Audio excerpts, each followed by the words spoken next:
My name is Lena McCarthy, and I've never been the spontaneous type. I'm the person who triple checks travel reservations, keeps snacks in Ziploc bags, and arrives at the airport 3 hours early. But sometimes, even people like me get caught off guard. And that's exactly what happened the night I found myself stuck in a snowstorm with no hotel room. And one very unexpected stranger. It was winter break, and I was traveling from Raleigh, North Carolina, to Portland, Oregon, to visit my best friend and goddaughter. I'd booked a connecting flight through Denver, expecting a short layover and an easy hop to the West Coast. But nature had other plans. As we were descending into Denver, the captain came over the speaker. Due to a winter storm, all outbound flights have been delayed until further notice. At first, I wasn't worried. I'd faced delays before. I checked my airline app, rescheduled for the next morning. I just needed to grab a hotel near the airport and sleep it off. But when I reached the terminal exit, it hit me. Hundreds of travelers had the same idea. By the time I got to the hotel shuttles, every nearby room had been taken. I stood there, luggage in hand, snow falling steadily outside, wondering what I was going to do. I called 5 different hotels, all full. Just as I was about to give up, a voice next to me said, "You too, huh?" I turned to see a man, maybe late 20s, holding a phone with the same disappointed look on his face. "I take it you're not sleeping in a hotel bed tonight either," he added. I forced a laugh. "Not unless the floor of gate C-17 counts," he smiled. "I'm Jake. My flight to Salt Lake was canceled too." "Lena," I replied. "Portland, no dice." We stood in silence for a moment, both mentally reviewing our options. Then he said, "I just met a shuttle driver who knows of a lodge about 30 minutes out.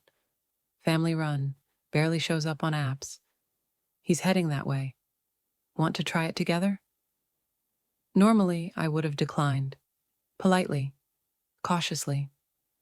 But something about his voice was steady, calm, and something about the night, icy, strange, vulnerable, made me say, "Let's go." The drive was slow and quiet. Snow blanketed the highway like powdered sugar, and the shuttle wipers worked overtime. When we arrived, I immediately understood why the place wasn't listed online.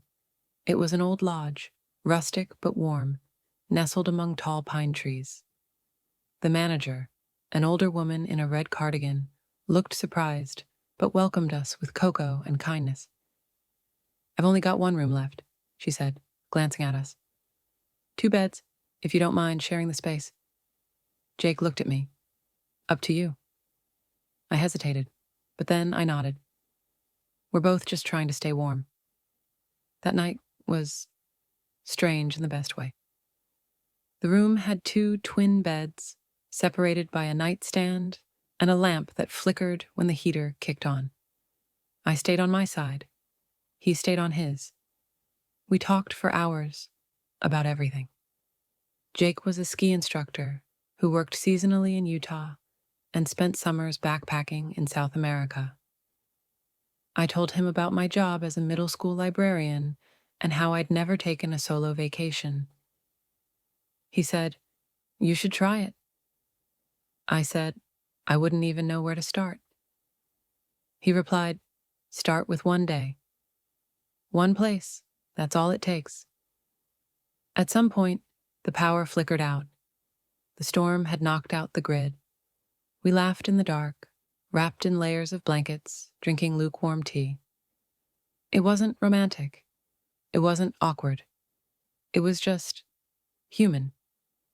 2 people, stranded by chance, learning that sometimes the best conversations happen when your phone has no signal and your plans have no structure. By morning, the power was back, the snow had eased, and the airport reopened. We thanked the lodge manager and caught a ride back to the terminal. At security, we paused. Jake said, "I know this was a weird night, but a good one." I smiled. "Definitely one I'll remember." He nodded. "If you ever make that solo trip, maybe I'll see you on a trail somewhere." I watched him walk away, then boarded my plane. Back in Portland, I told my best friend everything. She laughed. "Only you would meet a hiking philosopher in a blizzard." But here's the twist. The story didn't end there.